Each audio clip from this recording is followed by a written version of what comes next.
하겠습니다.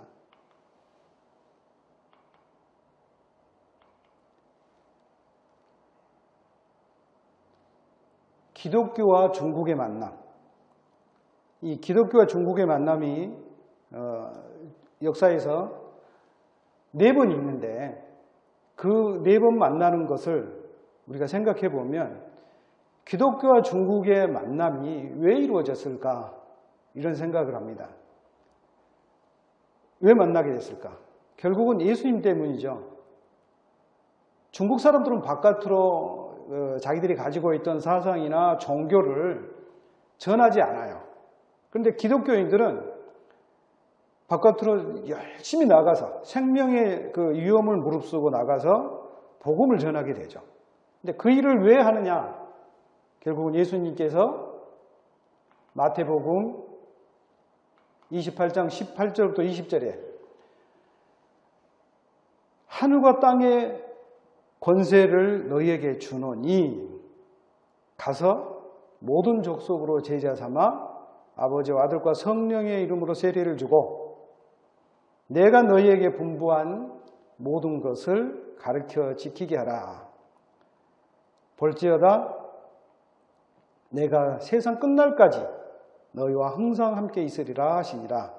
여기서 가라, 제자 삼으라, 세례 주라, 가르치라, 지키라 중에서 제자 삼다가 주동사입니다.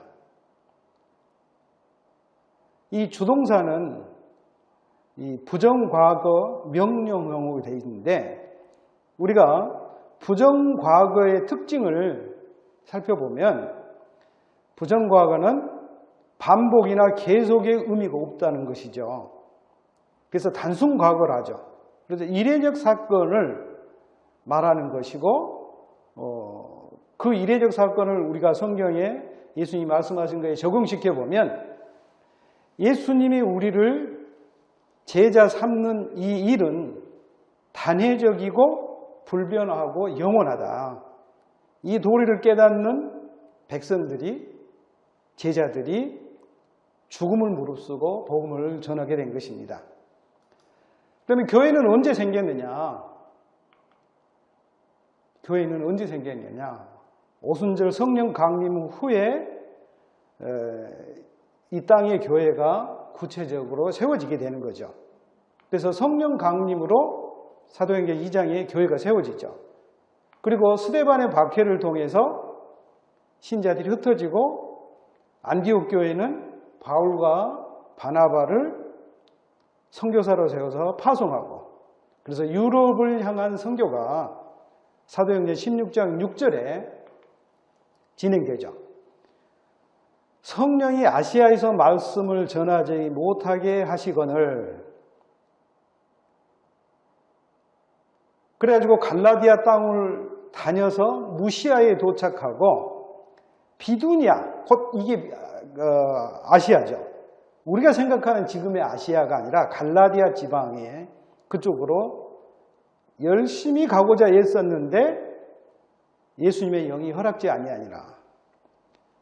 그래서 드로아로 가가지고 그 건너에 있는 빌립보로 들어가게 되는 거죠.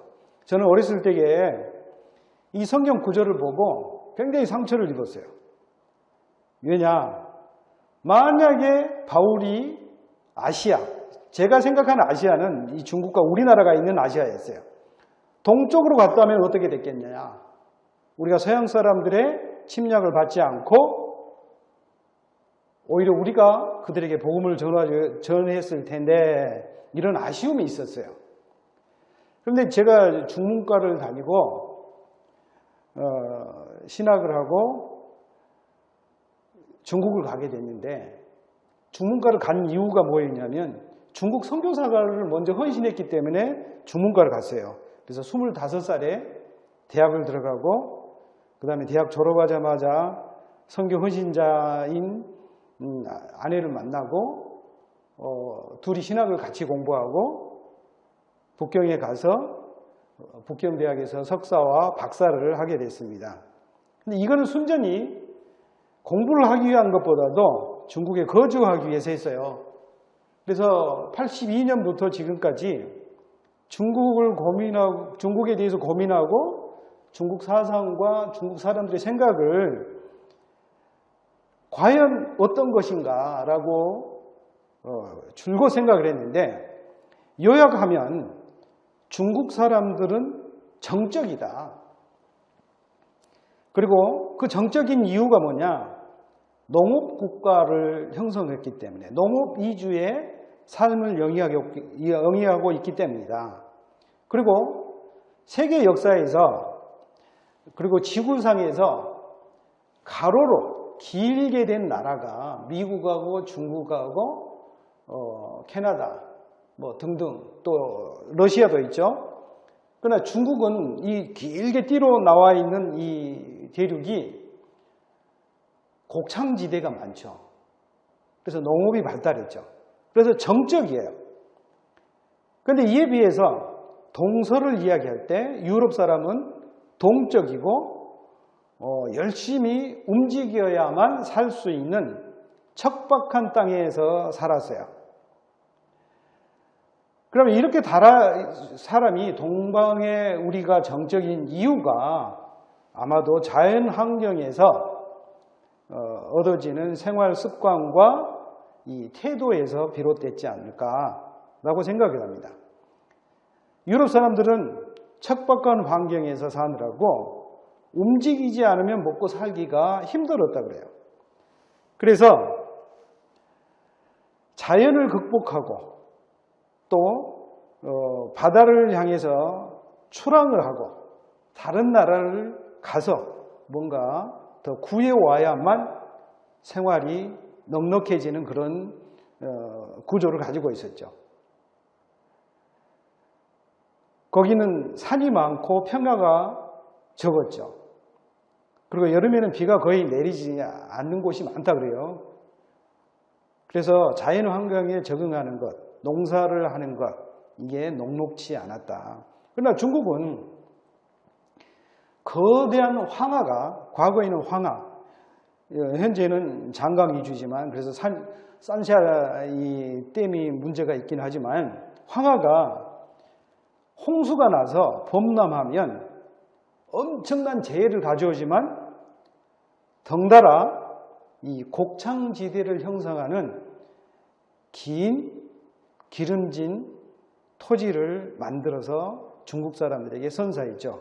그래서 주나라나 한나라나 당나라가 그 곡창지대 황하의 줄기인 서안에서 수도를 정하고 살아가는 거죠. 그래서 하나님께서는 창조주시잖아요. 이 우주를 다스릴 뿐만 아니라 중국 대륙 그리고 유럽 대륙, 이 대륙이 구성되어져 있는 내용들을 잘 아시잖아요. 그래서 아마 바울을 이 드로아 쪽으로 보내셨지 않을까. 그래서 참 오순절 성령 강림한 이후에 바울에게 구체적으로 예수의 영이 허락지 않는 이 드로아의 사건이 나와 있다고 생각을 합니다. 그러면 이러한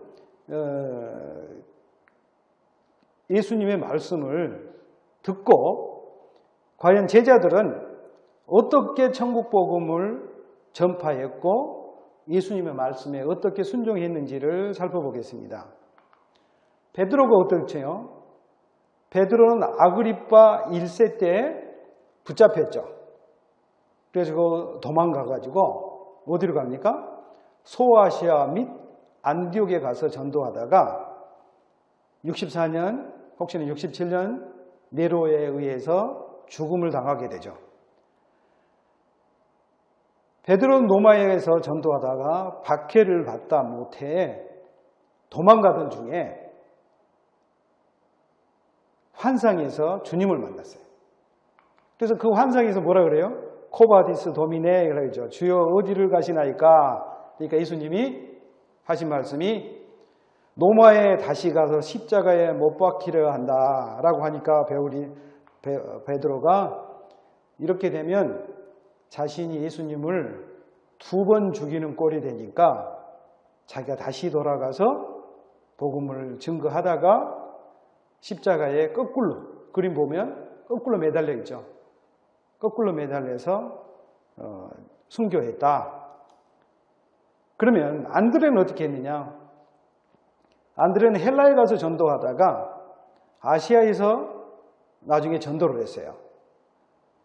그리고 또 그리스에 가서 전도하다가 아가야 성에서 이교도에 의해서 십자가에 줄로 매달려서 순교했다. 이때는 X자형으로 죽었다고 말을 해요.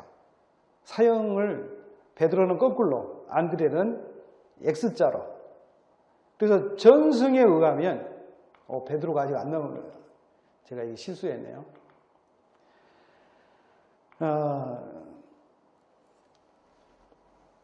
전승에 하면 안드레는 북그리스 이 등지에서 선교하다가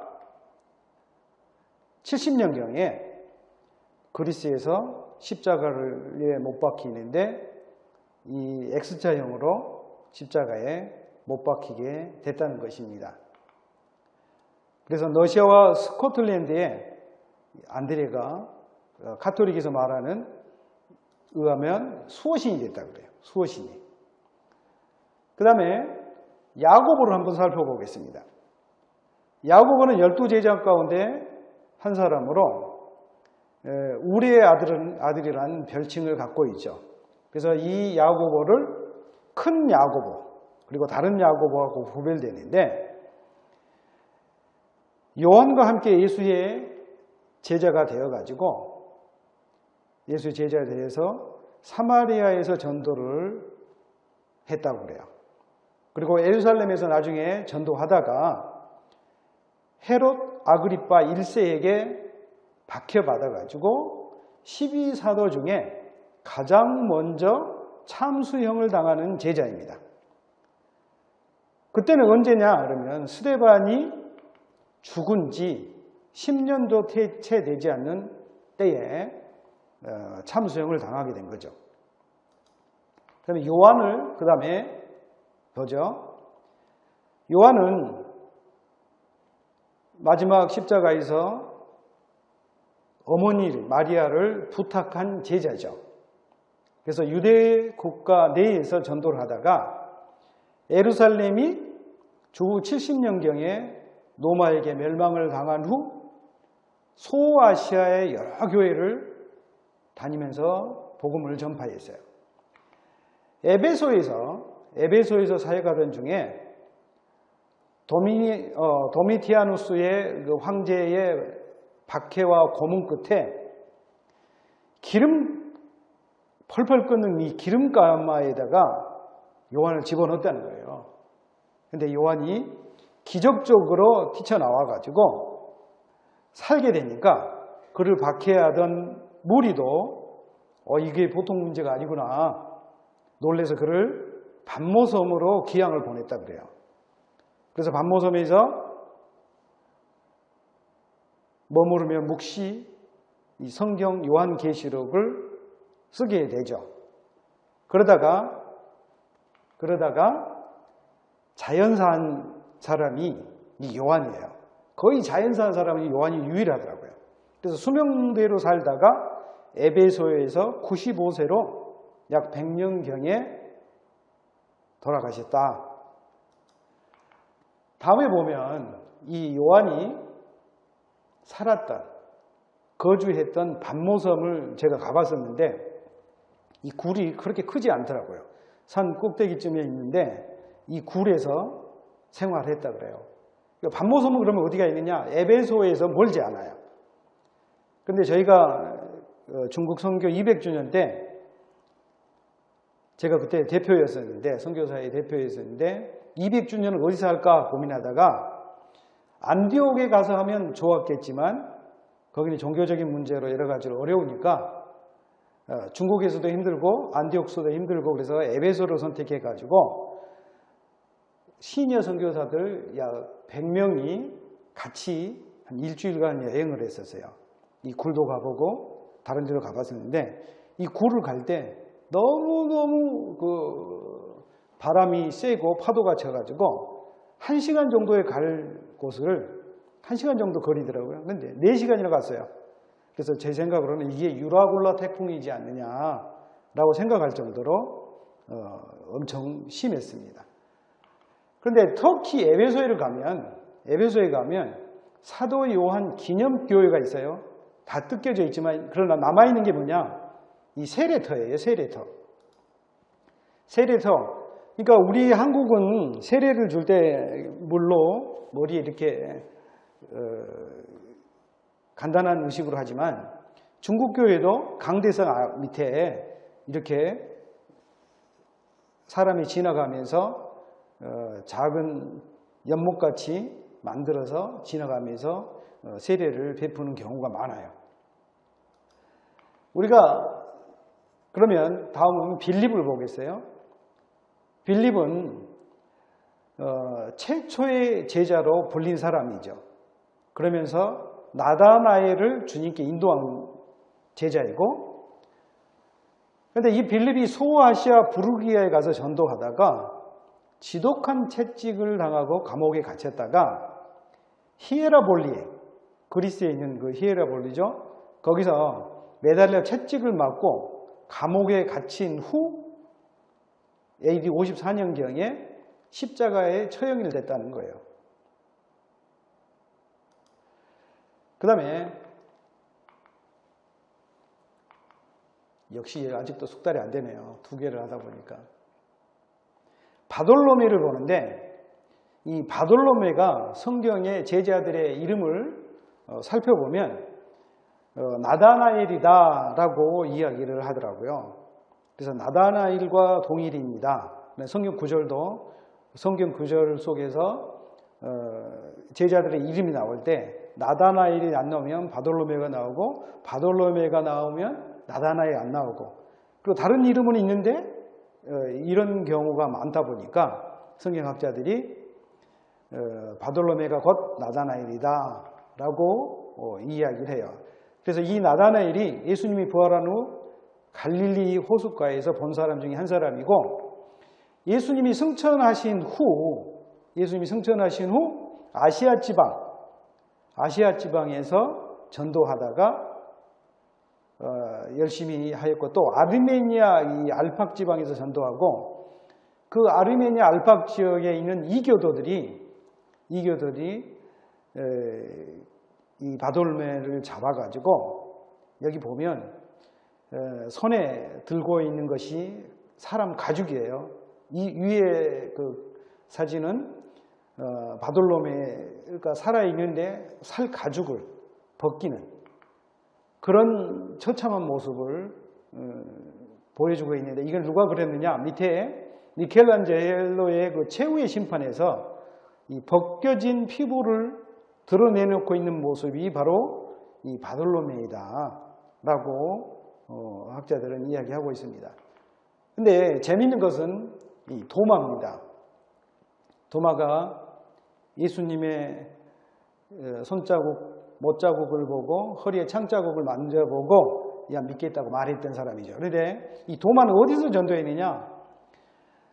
신앙을 회복한 후에 카스피해와 인도와 태국까지도 넣은 사람들이 있더라고요. 태국의 파타야에서 전도하다가 인도 이 토마스 산이라고 있는데 토마스 거기서 죽은 거예요. 왜 죽었느냐? 이교도들의 제사장들이 경로에서 창으로 몸을 관통해서 죽음을 당했다라는 글들이 있습니다. 그 다음에 마태는 이 미늘창이라는 것에 이제 목이 잘려서 죽는데, 저는 이 미늘창이 뭔지 몰라서 찾아보니까 이런 식으로 생겼더라고요. 근데 마태가 알페오 아들이고 세리장이잖아요. 근데 이 세리로 있을 때 예수님이 부름을 받고 제자가 됐죠. 그래서 예수님이 승천한 후 제자들이 엄청 서로 놀라가지고 도망갔죠. 도망간 이후 이디오피아에서 전도하고 AD 60년경에 이디오피아의 이교도들에게 이 민을창에 의해서 밑에 사진에 보면 누워놓고 목을 내리치는, 그렇게 해서 순교를 했다. 이렇게 나와 있어요. 그 다음에 알페오의 아들 야고보. 야고보가 두 명이었잖아요. 그래서 지금은 알페오의 아들 야고보. 예수님이 승천하신 이후 시리아에서 전도하다가 시리아 교회를 세웠다. 나중에 예루살렘에 돌아와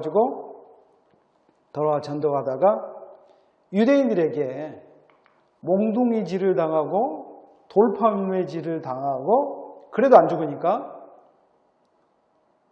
톱으로 목을 켜서 순교했다라는 기록이 있습니다. 그 다음에 시몬은 아프리카에서 선교를 했습니다. 그 다음에 74년경에 중동과 페르시아에서도 전도를 했는데, 전도할 때 폭도들이 그를 잡고 십자가에 거꾸로 매달려 놓고, 베드로와 같이 십자가에 거꾸로 매달려 놓고 톱으로 사타구니에서 머리까지 두 동공을 내서 죽었다. 참 얼마나 지독합니까? 그래서 시몬은 가나안 출신으로 사도인 야고보와 유다 및 요셉의 형제라고 기록이 되어 있죠. 그래서 사도로 선정되기 전에 비바리새파로 혁명당, 곧 열심당의 일원으로 유다 민족 해방을 위해서 싸운 한 성격하는 사람이었죠. 그 다음에 야고보의 동생 유다는 다데오라고도 하죠. 야고보의 형제이기도 하고, 전승에 의하면 성령 강림 이후 유다 다데오는 시몬과 함께 시리아에서 복음을 전파하였고, 또 메소포타미아에서도 포교 활동을 하였고, 예수님에 대해서 열심히 거기서 설교를 하는데 분노한 현지인들이 달려들어가지고 그를 포박하고 죽였는데, 어떻게 죽었는지는 잘 모른대요. 순교는 순교인데 무슨 형태로 죽은지는 모른다. 이게 지금 나와 있는 책들이에요. 책을 딱 정리해 보니까 이런 식으로 돼 있더라고요. 마띠아는 이디오피아, 그 다음에 터키 갑바도기니아에서 복음을 전했어요. 예루살렘에서 복음을 전할 때 유대인들이 그를 십자가에 매달고 돌로 쳤으나 그는 예수님을 부인하지 않고 그 돌로 맞은 가운데에서도 예수님을 고백하고 그 결과 참수형을 당했다는 거예요. 참수형. 참수란 말이 목을 내리치는, 그게 참수죠. 바울을 보죠. 바울이 다메섹으로 가서 예수 믿는 사람을 죽이기 위해서 가다가 예수님을 만나고 공개적으로 회개한 사실을 간증하고 사도로 살기 위해서 아라비아로 가서 돌을 닦다가 처음에는 유대인에게, 나중에는 이방인들에게 예수님을 전한 거죠. 여기서부터 이제 구체적으로 성경의 사도행전 2장에서 교회가 유대에 곧 예루살렘에 세워지고, 그 다음에 이 바울을 사도로 파견한 안디옥 교회가 형성이 되고, 그 다음에 바울에 의해서 각지에 전파됐지만 다른 제자들을 또 손 놓고 그냥 있는 게 아니라 거의 다 사도 요한만 제외하고 이 천국 복음을 예수님의 명령대로 순종하기 위해서 열심히 복음 전하다가 순교당했다라는 사실을 나타내주고 있습니다. 우리가 중국 교회 선교 역사를 이렇게 하는데, 중국이 어떻고 성경이 어떻고만 이야기를 하면 어려움에 봉착이 된 것 같아요. 요즘 우리 한국 교회가 얼마나 힘듭니까? 바른 복음이 전파되지 않을 때 잘 살기 위해서 세상과 타협하고 성경을 왜곡시키고 자기 사상과 이데올로기에 따라서 복음을 전하고 교회를 운영할 때, 섬길 때 교회는 타락하고 능력 없게 됐죠. 그런데 바울과 이 12 제자들의 삶은 엄청나게 비참하게 죽었지만 결과적으로는 유럽이 복음화되고 그 복음화된 유럽이 결국은 우리에게 복음을 전해왔죠. 그래서 유럽의 기독교가 전파된 것은 제자들이, 그 다음에 바울이 예수님이 승천하신 이후로 열심히 전해서 그 열심히 전한 결과 어땠습니까? 거의 다 순교를 당할 정도로 그 당대에는 어려움을 겪었지만 콘스탄티누스의 그 313년 기독교 공인을 하죠. 공인. 근데 이 공인하는 계기가 여동생이 니키니우스와 결혼하면서 밀라노 칙령을 내리고 이 기독교와 모든 만민에게 종교의 자유를 줬다. 그러니까 여동생이 예수를 믿는 거였어요.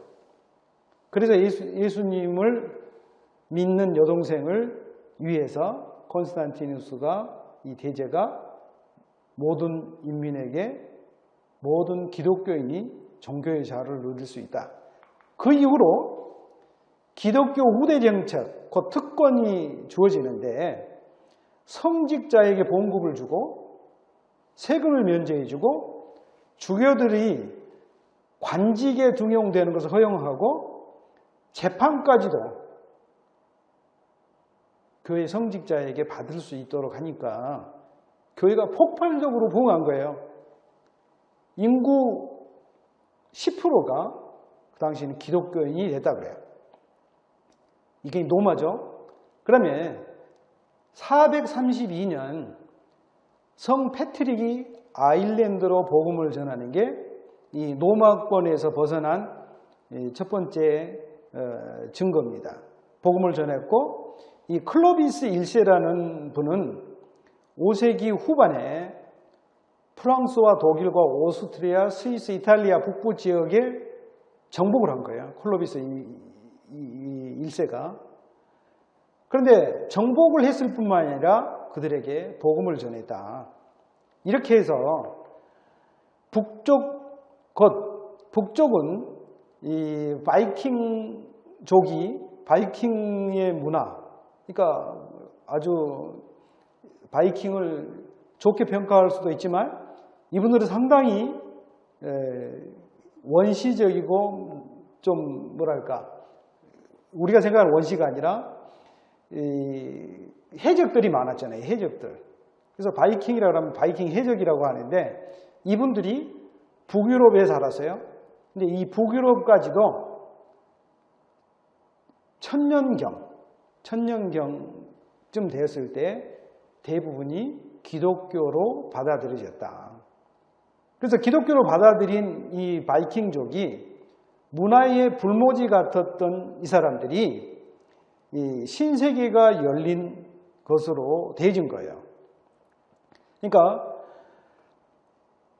북유럽의 사람들은 뭘 믿었냐면 자기들이 가지고 있는 신화가 있었는데 번개, 그 다음에 지혜의 신, 번개의 신, 그 다음에 이런 신을 믿었지만, 신화로서 갖고 있었지만 인간 생활과 신과 밀접한 이 관계를 가질 수 있다. 신을 인간의 친구 또는 연인으로 생각하고 또 믿었다는 거예요. 그런데 마침내 기독교가 들어가서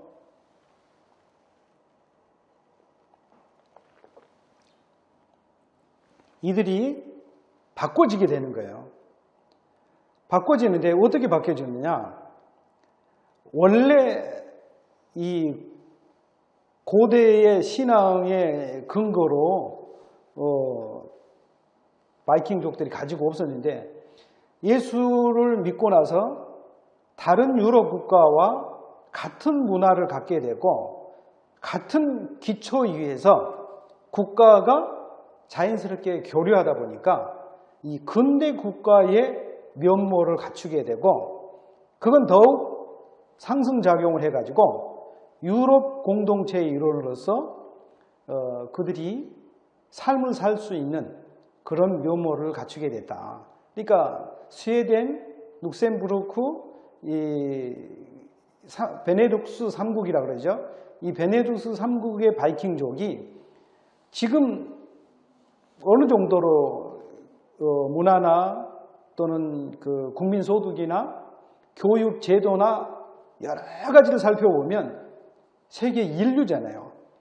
세계 인류 국가가 되어지는 기본 바탕에는 AD 1000년경에 기독교가 그들에게 전파됐다는 겁니다. 그래서 유럽이 결국 거의 다 1000년경에는 기독교화 됐다. 그럼 여기서 빼놓을 수 없는 것이 로마 제국이죠. 로마 제국이 유럽뿐만 아니라 중동, 이집트, 지금의 리비아까지 완전히 판도가 지중해를 자기 동네 호수로 만들었죠. 그럼 로마 제국은 언제 생기기 시작했냐? 기원전 27년에 시작되어 가지고 117년에 지중해 중심으로 세계의 최대 영토를 지배하게 되고 그 지배되어지는 근거, 그래서 로마 대로라고 그러죠. 팍스 로마라고 그러고 이 로마의 이 길, 통치를 통해 가지고 복음이 전 세계로 전파되는데 중요한 역할을 했다. 330년에 동서로마 제국을 통일한 콘스탄틴 대제가 수도를 로마에서 이제 이 콘스탄티노플로 옮기게 되는 거죠. 그래서 옮기면서 데오도시우스 대제 때 392년에 기독교를 국교로 정하게 되는 거죠. 그런데 국교를 정한 한 3년이 지난 후에 그가 죽고 아들 둘에게 동로마, 서로마를 나누어서 통치하게 하죠. 근데 서쪽 로마는 476년에 망하고 동쪽 로마는 1000년의 세월을 더 지난 다음에 1453년에 멸망을 하게 된 것입니다. 근데 여기서 7세기, 8세기까지 이제 쭉 연결이 되다 보면 7세기, 8세기에 이 로마 제국의 중요한 사건이 유럽에 5가지 사건이 나타나요. 첫 번째로는 사람들이 이제 수도원에 들어가서 곧 현실 도피적인 기도운동, 수도원 운동이 일어났고, 두 번째로는 프랑크 왕국이 성립되고, 세 번째로는 그 무서운 이슬람이 세력을 팽창을 해요. 팽창. 그리고 네 번째로는 동서교회가 분열이 되고, 다섯 번째로는 962년에 신성 로마 제국이 탄생을 하게 된 겁니다. 그래서 이 사건이 이루어지면서, 이 5가지 사건이 이루어지면서 서방 세계의 종교적, 정치적 구조에 아주 큰 영향을 미치게 됩니다. 그런데 이렇게 로마가 서쪽에서 패권을 갖고 있을 때 5가지 사건이 일어나지만 그 5가지 사건 가운데 흉노족과 로마의 만남이 있어요. 흉노족. 그러면 흉노족은 누구냐? 여기서는 흉노족이라지만 제일 먼저는 훈족을 이야기해야 돼요. 로마 제국 당시 골칫거리인 훈족이 있어요. 근데 훈족은 흉노족과 스키타인의 혼혈족이 구체적으로 말하면 훈족이에요. 그래서 유럽에서는 훈족도 흉노족으로 보는 경향이 있죠. 그래서 이 흉노족이 동쪽에 있는 고트족, 동고트족을 치니까 동고트족은 서고트족을 압박하고 결국은 376년에 동고트족의 에르마리아크 왕은 훈족 장군과 싸우다가 죽음을 맞게 된 거죠. 그런데 이 서고트족 족장이 아타나리크라가 결국은 훈족에게 쫓겨서 다른 쪽으로 트리키아로 이주를 해요. 근데 그 트리키아의 통치자인 발렌스가 이를 수락하고 그 다음에 트리키아의 총독인 누피키누스가 황제의 명령을 거절하고 나서 서고트족을 탄압하고 반기를 든 이 서고트족과 전투에서 결국은 패를 하는데 이 패배를 할 때 훈족이 거기 가세해 가지고 노마를 압박하니까 노마와 이 흉노족이 전면전에 들어서게 되는 것이었습니다. 제가 이 파워포인트가 한쪽으로 이렇게 치우쳐 있는 게 지식이 부족해서 그래요. 이 한쪽 구석에 제가 이렇게 들어갈 줄 알았는데 바깥에 있으니까 저쪽으로 밀레가 있네요. 전번에 오리엔테이션 받을 때 조금 늦게 왔더니 이런 사건이 있네요. 그러면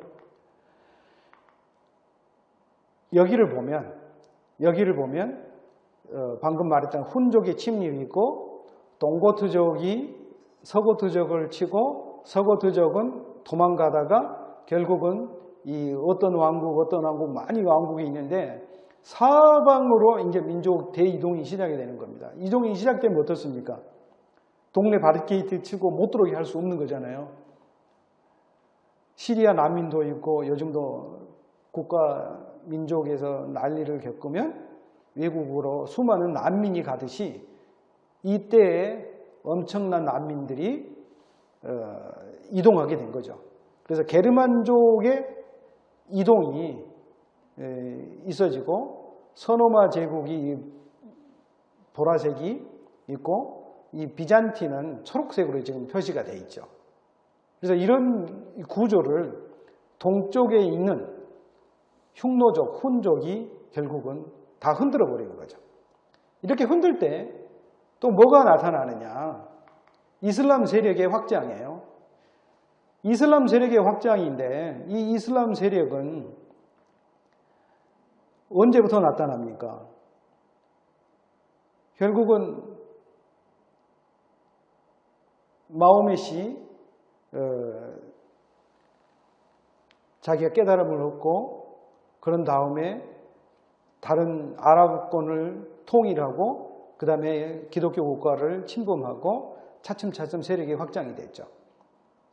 그래서 이 세력 확장되어지는 모습이 결국은 노마는 배후에 있는 몽고족과 힘을 합쳐서 이슬람을 치고 싶어 했어요.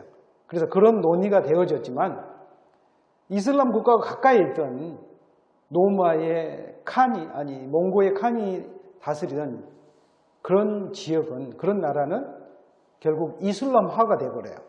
그래서 이슬람화가 되면서 그런 교황과 몽골 황제의 연합 공격은, 협공은 이루어지지 않은 거죠. 한두 때 있었지만 장기적으로 보면, 전체적으로 보면 일어나지를 않았어요. 그래서 이슬람 확장 가운데 여기서 보면